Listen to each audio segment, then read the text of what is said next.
యేసయ్య శిలువలో పలికినటువంటి రెండవ మాటను మనము చదువుకుందామా? లూకా సువార్త 23వ అధ్యాయం 43వ వచనాన్ని మనం చదువుకుంటే, అందుకైన వానితో, నేడు నీవు నాతో కూడా పరదైస్సులో ఉందువని నిశ్చయముగా నీతో చెప్పుచున్నాను అనెను అనే మాట యేసయ్య రెండవ మాటగా ఈ మాటను మనము ధ్యానం చేసుకుందాం. యేసయ్య ఇద్దరి దొంగల మధ్యలో, అతిక్రమం చేసేటువంటి వారి మధ్యలో, నేరము చేసినటువంటి వారి మధ్యలో, నీతిమంతుడు ఉంటే యేసయ్య మధ్యలో వ్రేలాడాడు. శిలువలో వ్రేలాడినటువంటి ఆ యేసయ్య ఆ దొంగలు వారి యొక్క అందులో ఇద్దరు దొంగల్లో ఒక దొంగ పలికినటువంటి మాట ఈ మాట చూడండి. యెషయా గ్రంథం 53వ అధ్యాయం 8వ వచనాన్ని మనం చూసినట్లయితే, అన్యాయపు తీర్పు నొందినవాడై అతడు కొనిపోబడెను, అతడు నా జనుల అతిక్రమలను బట్టి మొత్తబడెను అన్న మాట ఇక్కడ మనము చూస్తాం. యేసు ప్రభు అసలు ఎందుకు వచ్చారు ఈ లోకానికి అనంటే, యేసు ప్రభు పరలోక రాజ్యమును గురించి సువార్త చెప్పి పరలోక రాజ్యాన్ని మనందరినీ కూడా పరలోక రాజ్యానికి తీసుకుని వెళ్ళటానికి వచ్చారు. మనందరి పాపములను క్షమించి, మనందరి యొక్క పాపములను తుడిచివేసి విమోచించి పరలోక రాజ్యమునకు వారసులుగా చేయటానికి ఆయన పరలోకం నుంచి ఈ లోకానికి వచ్చినటువంటి వారిగా ఉన్నారు. కనుక ఆయన చేసినటువంటి ఆ యొక్క శిలువ యాగములో ఆయన పలికినటువంటి మాటలో ఎంత అద్భుతమైనటువంటి మాట! అవునండి, ఆయన లోకానికి వచ్చి మనకు రక్షణ ఇవ్వటానికి, క్షమించడానికి, మన పాపము నుంచి విమోచించటానికి, విడుదల చేయడానికి లోకానికి వచ్చారు. ఆయన ఈ లోకంలో మనుష్య కుమారుడిగా ఉన్నప్పుడు ఆయన పరలోక రాజ్య సువార్తను గురించి ప్రకటిస్తూ వచ్చారు. అనేక మంది రక్షణ పొందుతూ వచ్చారు. అవును కదండి. మరి కల్వరి శిలువకి ఎక్కినప్పుడు కూడా ఆయన ఆఖరి క్షణములో కూడా ఆత్మల కోసమే అక్కడ అంతం వరకు కూడా ఆ రెండవ మాటలో ఎంత చక్కగా రక్షణ, ఆత్మల రక్షణ విషయమైనంత తపన పడుతున్నారనే విషయాన్ని మనం గుర్తించవచ్చు. ఇక్కడ మనం చూస్తే అతిక్రమ క్రియలను బట్టి అతను మొత్తబడటం అంటే ఏంటండి? కొట్టబడటం వేరు, మొత్తబడటం వేరు. నిజంగా కదా, ఎంత మొత్తబడటం అంటే కొట్టేదానికంటే ఎక్కువగా క్వీజ్ చేయటం, నలిపివేయటం అనమాట. కల్వరి శిలువలో ఆయన నలిపివేస్తున్నారు, ఆయన కొట్టి నలిపివేస్తున్నారు. ఆఖరి బొట్టు వరకు రక్తం ఓడుతోంది ఆయనకి శరీరంలో. ఆయన యొక్క వీపంతా కూడా దున్నపడింది. ఆయన యొక్క మేకులు కొట్టబడితే కాళ్ళలో, చేతుల్లో రక్తము కారిపోతుంది. మొత్తపడుతున్నాడు కల్వరి శిలువలో. అందుకని మన అతిక్రమలను బట్టి ఆయన కల్వరి శిలువలో మొత్తబడినటువంటి వాడిగా ఉన్నాడు అన్న విషయాన్ని దేవుడు ఇక్కడ మాట్లాడుతూ ఉన్నారు. చూడండి, అక్కడ 12వ వచనం చూస్తే, ఏలయనగా మరణము నొందినట్లు అతడు తన ప్రాణమును ధారపోసెను, అతిక్రమ చేయువారిలో ఎంచబడిన వాడేను, అనేకుల పాపమును భరించుచు తిరుగుబాటు చేసిన వారిని గూర్చి విజ్ఞాపనము చేసెను అన్న విషయాన్ని ఇక్కడ మనము చూసుకుంటూ ఉన్నాం. అతిక్రమ చేయవారిలో ఎంచబడినటువంటి వారు, ఇద్దరు అతిక్రమలు చేసినటువంటి వారు, నేరాలు చేసినటువంటి వారు, ఆ రోజు నుంచి ఏ లోకం పుట్టిన వరకు అని ఇప్పటి వరకు కూడా అతిక్రమం చేసినటువంటి వారే ఉన్నారు. పాపముల చేత, అపరాధముల చేత చచ్చిపోయినటువంటి మనుషులే ఉన్నారు. అలాంటి అతిక్రమలు చేసినటువంటి వారి మధ్యలో ఆయన నీతిమంతుడు, ఆయన అతిక్రమలు చేసినటువంటి వారిలో ఆయన కూడా ఒక అతిక్రమం చేసినటువంటి వాడిగా ఆ కల్వరి శిలువలో ఎంచబడినటువంటి వారిగా ఉన్నారు. అవునండి, మన కోసం ఆయనలో ఏ అతిక్రమం లేదు, ఏ పాపం లేదు, ఏ యొక్క దోషం లేదు. కానీ మన కోసం, మన పాప విమోచన కోసం, మన పరిశుద్ధులుగా చేయటానికి కోసం ఆయన అతిక్రమం చేయటువంటి వారిలో ఆయన కూడా ఒకటిగా ఎంచబడినటువంటి వారిగా ఉన్నారని అక్కడ మనం వాక్య లేఖనాల్లో మనము చూస్తూ ఉన్నాం. చూడండి, ఇక్కడ మత్తయి సువార్తలో మనము 27వ అధ్యాయము 44వ వచనం చూస్తే, అక్కడ ఉన్నటువంటి వారందరూ అతిక్రమం చేసినటువంటి వారు, దేవుని నింద మోపేటువంటి వారు, అక్కడ కల్వరి శిలువలో నువ్వు దేవుని కుమారుడు అని చెప్పుకుంటూ వచ్చావు కదా, ఆయన మీద నేరం మోపింది అదనమాట. మరి దేవుని కుమారుడు అయితే దిగు, నీకు శక్తి ఉన్నది కదా, నువ్వు ఏమైనా చేయగలవు కదా, దేవుడి కంటే ఏదైనా చేయగల శక్తి ఉంటుంది, లేని దాని నుంచి ఉన్నట్టుగా పుట్టించగలిగినటువంటి దేవుడు కదా, నువ్వు ఆజ్ఞాపిస్తే కోటాను కోట్ల దేవదూతలు దిగొస్తారు కదా, మరి నువ్వు దేవుడివే కదా, మరి దిగు, ఎందుకు ఇంతగా నిన్ను కొడుతూ ఉంటే గమ్మునున్నావు, నిన్ను వేళం చేస్తుంటే గమ్మునున్నావు అని అంటూ ఈ ఇద్దరు దొంగలు ఆయనను దూషించారు. ప్రధాన యాజకులు దూషించారు, పెద్దలు దూషించారు, శాస్త్రులు దూషించారు, అక్కడున్న ప్రజలందరూ దూషిస్తున్నారు, నిందమోపుతున్నారు. చూడండి, అక్కడ నీవు దేవుని కుమారుడు అయితే శిలువ మీద నుండి దిగు అని అంటున్నారు. శిలువ మీద నుంచి దిగటానికి ఆయన రాలా. శిలువ మీదనే శిలువ వేయబడి ఆయన రక్తము కార్చి ఆ రక్తములో మన పాపములు కడగటానికి ఆయన వచ్చారు. మనుష్య కుమారుడుగా ఆయన లోకానికి వచ్చి ఆ పాపమంతా కూడా మనుష్య కుమారుడిగా ఎందుకు మార్చబడ్డారంటే రక్త మాంసములు. ప్రాణం అంటే ఏంటి? రక్తమే కదండి. ఆ రక్తం మన చెడిపోయినటువంటి మన రక్తం మన ప్రాణాన్ని బాగు చేయడానికి వచ్చారు కనుక రక్తమును ఆయన ధరించాలి. కాబట్టి మనుష్య కుమారుడుగా ఆయన వచ్చాడు. ఒక రక్త మాంసములు ధరించినటువంటి వాడిగా లోకానికి వచ్చాడు. కాబట్టి ఆయన మనిషి కుమారుడుగా ఉంటేనే ఆయన మనుషుల యొక్క రక్తము చిందించి మనుషుల యొక్క పాపమును కడగటానికి వీలయ్యేది. కాబట్టి ఆయన మనుష్య కుమారుడుగా నువ్వు దేవుడే 100% దేవుడే. కానీ ఆయన మనుషుడు క్షమాపణ పొందాలి అని అంటే ఆయన రక్తము చాలా అవసరం మనకి. ఆయన పరిశుద్ధమైన రక్తము చాలా అవసరం కనుక రక్తము కార్చడానికైనా శిలువ మీదకి ఎక్కినట్టుగా మనం చూస్తాం. ఇద్దరు దొంగలు కూడా ఆయన నువ్వు దేవుని కుమారుడువా అయితే దిగు నువ్వేం నమ్ముతావన్నారు. ఆ తర్వాత చూడండి ఏమైందో. లూకాసు వార్త 23వ అధ్యాయం 39వ వచనాన్ని మనం చూస్తే వ్రేలాడబడిన ఆ నేరస్థితిలో ఒకడు ఆయనను దూషించుచు నీవు క్రీస్తువు కదా, నిన్ను నీవు రక్షించుకొనుము, మమ్మను కూడా రక్షించుమని చెప్పెను. ఈ యొక్క వ్రేలాడబడినటువంటి ఆ నేరస్థులో ఇద్దరు దూషించారు. కానీ ఆ తర్వాత ఇద్దరు నేరస్థులలో ఒకడు ఏం చేశాడో తెలుసా? నువ్వు దేవుని కుమారుడు కదా, నువ్వు దేవుని కుమారుడు అయితే నువ్వు దిగు, మేము నేరం చేసాం, మేము తప్పులు చేసాం, మాకైతే ఈ శిక్ష నిజమే, ఈ శిక్ష మేము పొందుకోవాల్సిందే, కానీ నువ్వేం నేరం చేయలేదు కదా, నువ్వు దిగు. అది చూడండి ఎంత చక్కని మాట. వ్రేలాడబడిన నేరస్తులు ఒకడు ఆయనను దూషించి నువ్వు క్రీస్తువు కదా, క్రీస్తువు. అక్కడేమంటున్నారు? మీరు దేవుని కుమారుడు కదా అంటున్నారు. ఇక్కడేమంటున్నారు? నువ్వు క్రీస్తువు కదా అంటున్నారు. అవునండి, ఆయన క్రీస్తే కదా, ఆయన అభిషక్తుడే కదా, ఆయన దేవుని కుమారుడే కదా. అయినా వాళ్ళు ఆ మాట మాట్లాడింది అది తెలుసుకోవటం లేదు. వాళ్ళు పలకటమేమో నిజమే పలుకుతున్నారు, కానీ దాన్ని అంగీకరించేటువంటి స్థితిలో వాళ్ళు లేరు అనే విషయాన్ని ఇక్కడ దేవుడు మాట్లాడుతున్నారు. ఇక్కడ ఒక దొంగ అంటున్నాడు నీవు క్రీస్తువు కదా అని అక్కడ మాట్లాడుతున్నాడు. మీకు గుర్తొస్తుందా? యేసు ప్రభు 40 దినాలు ఉపవాస ప్రార్థన చేసేటప్పుడు చేసిన తర్వాత బయటకు వచ్చిన తర్వాత అక్కడ సాతానుడు శోధించేటప్పుడు అక్కడ ఒక మాట అన్నాడు. రండి ఆ మాటలు చదువుతాను మీకోసం. మత్తయి సువార్త 4వ అధ్యాయం 3వ వచనాన్ని మనం ఒకసారి చూసినట్లయితే ఆ శోధకుడు ఆయన యొద్దకు వచ్చి నీవు దేవుని కుమారుడవైతే ఈ రాళ్ళు రొట్టెలగినట్లు ఆజ్ఞాపించుమనేను. ఏమన్నాడండి సాతానుడు? నువ్వు బాగా 40 దినాలు ఉపవాసం చేసావు కదా, చాలా ఆకలి కొన్నావు కదా, ఆకలి అవుతుంది నీకు, మరి నువ్వు దేవుడు అయితే శక్తి ఉంది కదా, ఈ రాళ్ళన్నిటిని రొట్టెలుగా చేసుకొని ఆహారంగా చేసుకొని తినేసేయి అన్నాడు.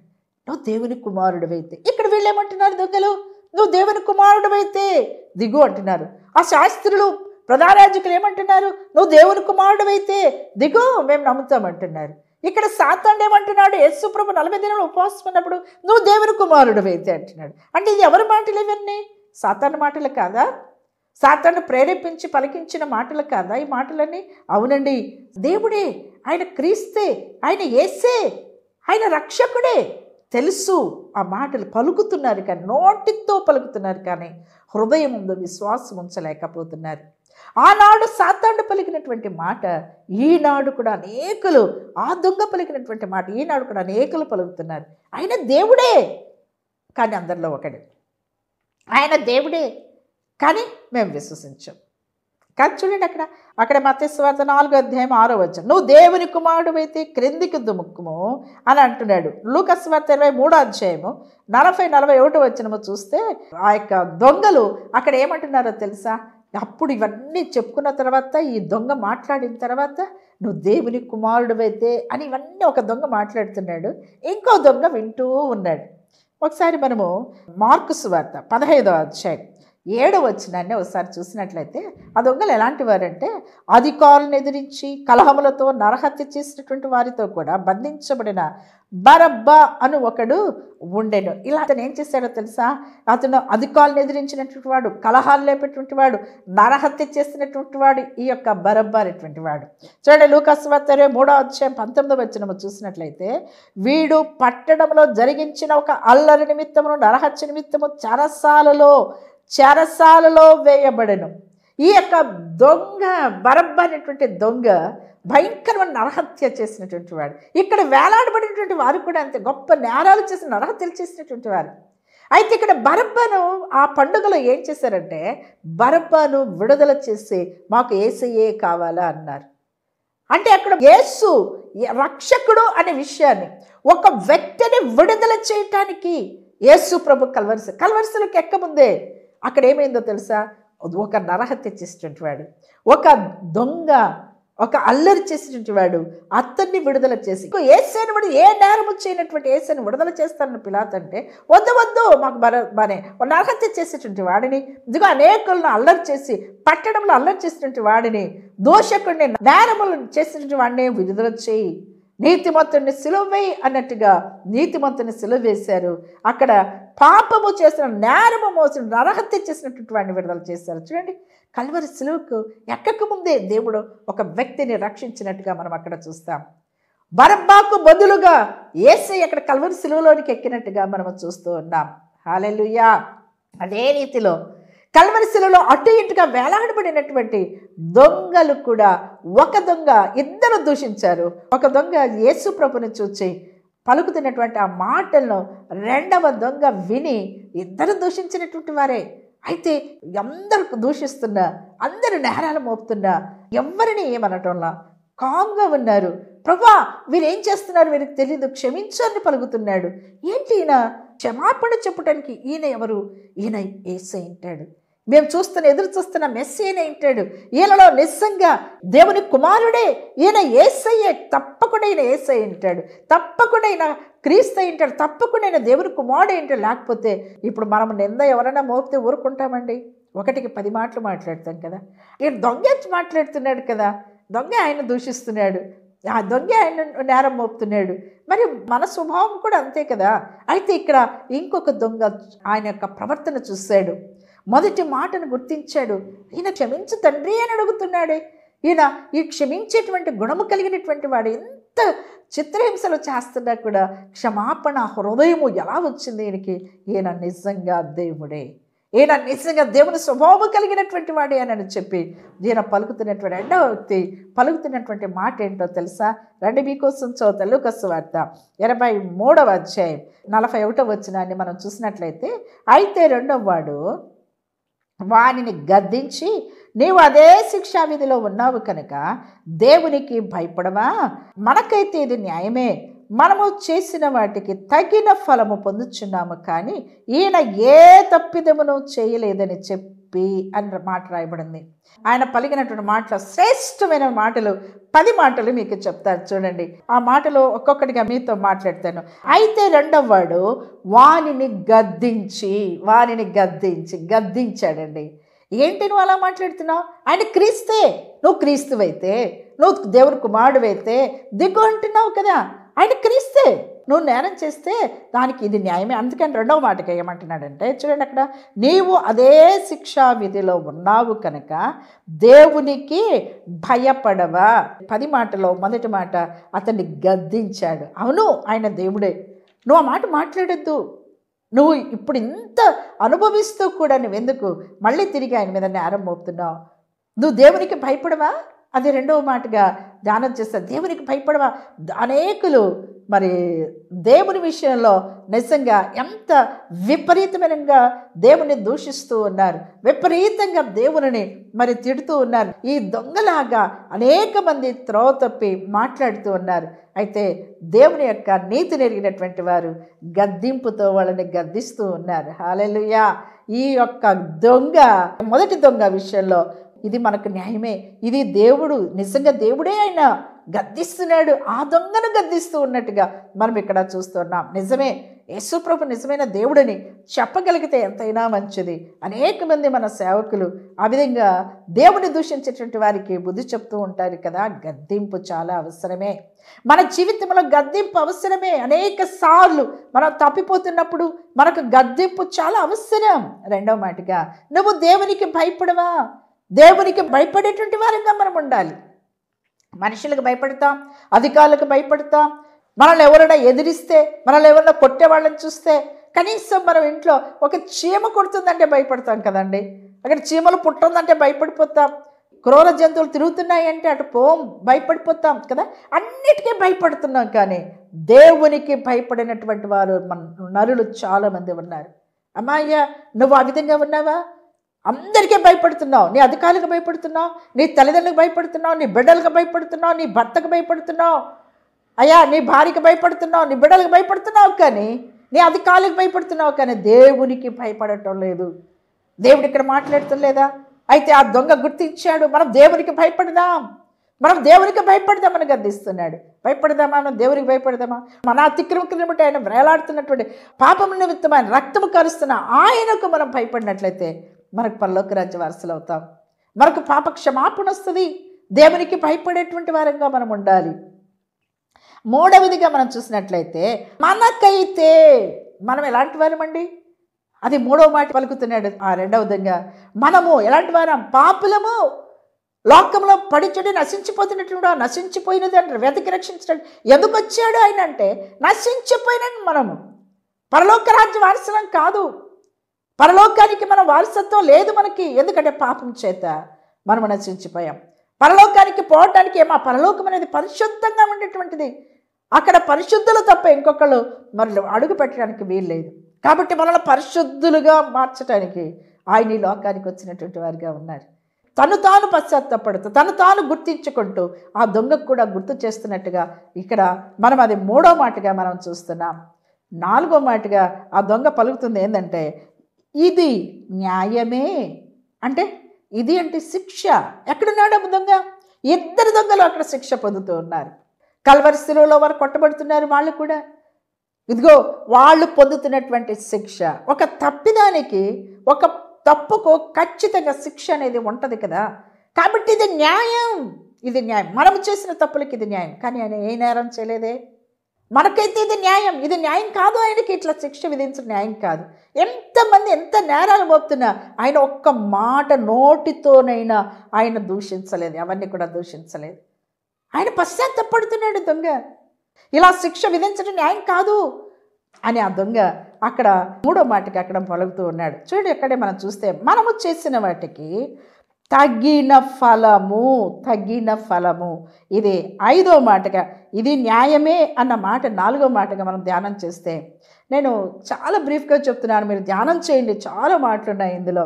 ఐదో మాటకి ఇక్కడ మనం చూసినట్లయితే తగిన ఫలము, మనము చేసిన వాటికి తగిన ఫలము. అంతే కదండి, ఎవరు ఏది విత్తితే అదే కోస్తారు కదా. ఇప్పుడు నేను వేప చెట్టు విత్తనం వేస్తే వేప చెట్టే వస్తుంది, అంతే కదా. చేదు వస్తుంది, చేదు చెట్టు వస్తుంది. కాబట్టి మనకు తగిన ఫలము, తగిన ఫలం. ఏంటిది తగిన ఫలం? తప్పుకు, నేరానికి మనకు శిక్ష తగిన ఫలం. నువ్వు మారు మనసు పొందినటువంటి బిడ్డవు కదా. మారు మనసుకు తగిన ఫలములు ఫలించుడే అని దేవుడు చెప్తే మారు మనసుకు తగిన ఫలములు ఫలిస్తున్నావా? పాపానికి తగిన ఫలము, పాపము చేస్తూ పాపానికి తగినటువంటి శిక్ష నువ్వు పొందుతూ నాకెందుకు ఇట్లా అయింది, నేనెందుకు ఈ విధంగా శిక్షలో ఉన్నా అని నువ్వు దిగులు పడుతున్నావు కదా. మనకైతే ఇది న్యాయమే, మనకు తగినట్లుగా మనకు తగిన ఫలము వస్తుంది. మన పాపమునకు తగిన ఫలం ఇది.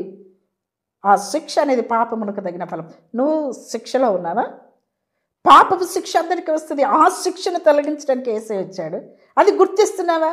ఆరో మాట ఏంటంటే తప్పిదము చెయ్యలేదు, ఆయనలో ఏ నేరము లేదు, ఆయనలో ఏ దోషము లేదు అని అక్కడ ఈ యొక్క దొంగ గుర్తించినట్టుగా మనం చూస్తున్నాం.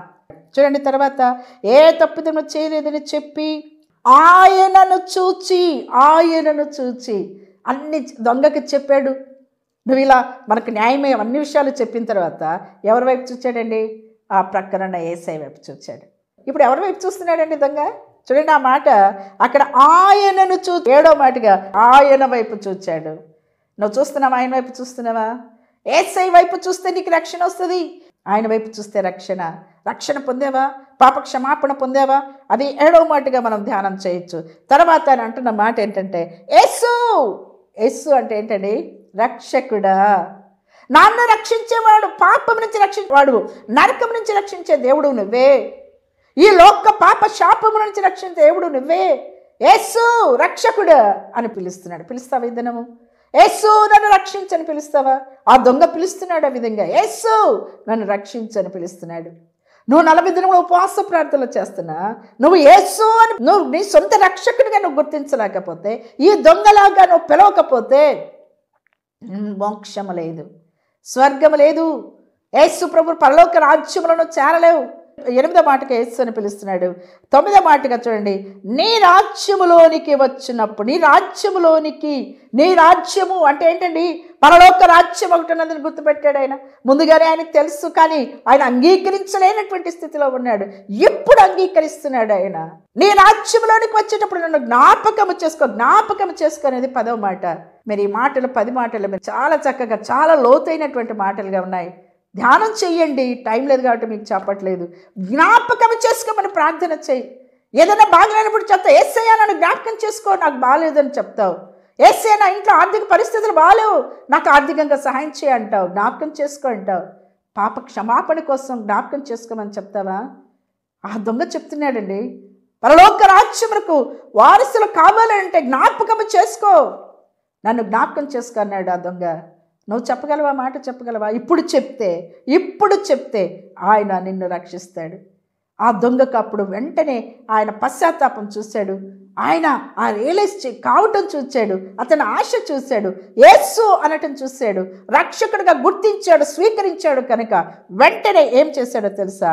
అక్కడ 43వ వచనంలో అందుకే ఆ మాట అంటున్నాడు. అందుకు ఆయన ఏమంటున్నాడండి? వానితో, నేడు నీవు నాతో కూడా పరదైసులో ఉందువని నిశ్చయముగా నీతో చెప్పుచున్నాను.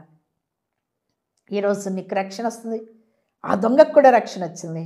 ఈరోజే నువ్వు ఆ మాట అడిగితే, ప్రభువా నన్ను జ్ఞాపకం చేసుకో, నా పాపాలన్నీ క్షమించయ్యా, నేను పాపములో జీవిస్తున్నా, నన్ను జ్ఞాపకం చేసుకొని చెప్తే నీకు రక్షణ వస్తుంది.